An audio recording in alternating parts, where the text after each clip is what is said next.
Alrighty guys, our workout today is going to start off with 1 minute of cardio of your choice. You guys can decide whatever that needs to be. You do something nice and simple, something that's going to get the heart rate up, something that you're happy to get into. If you've been sitting around doing nothing, you've been on the laptop, driving, whatever, something that's going to be easy for your body to just roll into straight out of the gates. Once you clear that 1 minute at the start, we go into the next 4 minutes where we're going to do as many rounds as possible of 10 air squats, 10 lunges, and 10 reps on a single dumbbell floor press. So looking at those movements, the air squat, we're setting the stance up about shoulder width, toes slightly turned out. I'm going to bring my arms up as I sit down, and I'm looking for my hips to go below the height of my knee, so I'm in a nice full depth squat there. Once I finish 10 reps on that, I'm going to go into 10 lunges, so hands on hips or wherever is comfortable for you, but stepping into that lunge, making sure that the lead leg, whether that's the right one or the left one, has that heel firmly planted on the ground and we're not ending up pushing up onto the toes. You want that heel to stay on the ground. Once you've done 10 reps there, we're going to come to the floor. I'm going to set up for that single dumbbell floor press. So from here, starting at a lockout, I'm going to draw my shoulder blades back together, so get that upper back nice and active.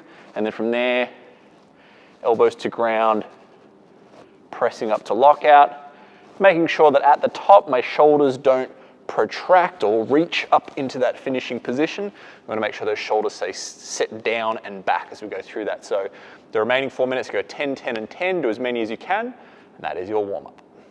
Okay, we're having a look at the build workout now. This one is going to be very much centered around leg work today, so a lot of lower body work. It's 15 minutes, and we're going to do this as an alternating EMOM. So what's going to happen in minute 1 is you guys are going to go through 12 reps of a Romanian deadlift, so looking at hamstrings, glutes, low back. Minute 2, you're going to go into 12 hang squat cleans, and then minute 3, you're going to get as a rest round. So what you'll probably find is those first 2 working minutes, the 12 reps will probably take at least 30 or 40 seconds to get through. It might even take the whole minute, which is okay. If you run the Romanian deadlifts basically straight into the hang squat cleans, that's not a problem. That's a nice hard challenge on the legs. Remember, you've always got that 3rd minute where you can rest. So looking at our movements, the Romanian deadlift, we're going to set ourselves up.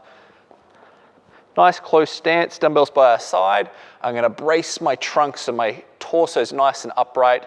As I come down, even though I'm hinging, my spine is going to stay neutral, and I'm reaching my butt as far back as I can. There's a little bit of softness in my knees, but not much at all. Okay, and that's where we kind of differentiate from a regular deadlift. We're going to keep the hips nice and high. And over time, I'm looking to try and get my torso pretty much parallel with the ground, so getting a nice sort of 90-degree bend at the hips. So 12 reps on that. Whatever you have left out of the minute, once you're done, you can just rest. The 2nd minute, we get those hang squat cleans. So same starting stance, same setup. As I go through this, I'm going to hang just above knee height, big shrug, dropping down into a full squat.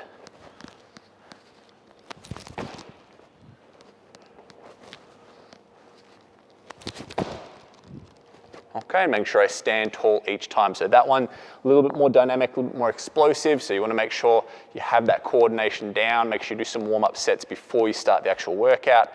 Get that form feeling really good. So 12 of the RDLs in minute 1, 12 of the hang squat cleans minute 2, minute 3 is rest, and it's 15 minutes. That is your build workout. Okay, we're having a look at the move workout now, guys. This one is going to have a 15-minute time cap on it, and it is a 4-time workout. There are 3 movements we're going to be doing. So the first one is a suitcase step up. Second one is a floor press, and the third one is a plank hold.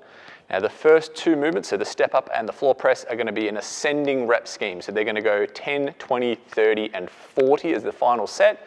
The plank hold is going to hold static at 45 seconds each round. So how this will basically look is I'll go through 10 of the step ups, 10 of the floor press, 45-second plank, then 20, 20, 45 seconds, 30, 30, so on and so forth until I finish that last plank. So look at the movements of the suitcase step up. Now I've got a 20-inch box here. If you don't happen to have that, guys, don't stress. Just work with what you have at home, even if it's half the height of this, even if it's just a regular step, that's totally fine. Work with what you have. The suitcase part of the name refers to the hand position with the dumbbells, so I'm holding them down here like suitcases, and then I am stepping up, alternating right to left with my legs, making sure that I use the one leg to do all the work. So when I come up, I don't want to sneak the other one in and then press out of like a half squat. I want to make sure that if it's my left leg, that one is going to stand all the way up, then my right foot can touch down. So that's the suitcase lunge. From there, we'll move into the floor press. So we set ourselves up on our back on the ground. So first thing I'm going to do is I'm going to lock my shoulder blades in. I'm going to get my dumbbells on kind of about a 45-degree angle, so they'll be about 90 degrees to each other. Okay, and then from there, elbows to ground, pressing up to lockout, making sure that my shoulders don't overstretch when I get to the top here. So I don't want to be doing that. I just want to lock my elbows out. So once I've moved through those, I then switch into that 45-second plank. So forearms about shoulder width, feet can be about the same. Tense my abs, tense my butt, keep my body nice straight position. I can also scale that down to knees. Okay, so remember with those two movements, it's going to be 10, 20, 30, 40 is the last one. With the plank, it's always 45 seconds. 15-minute time cap on that one, guys. That is your move workout.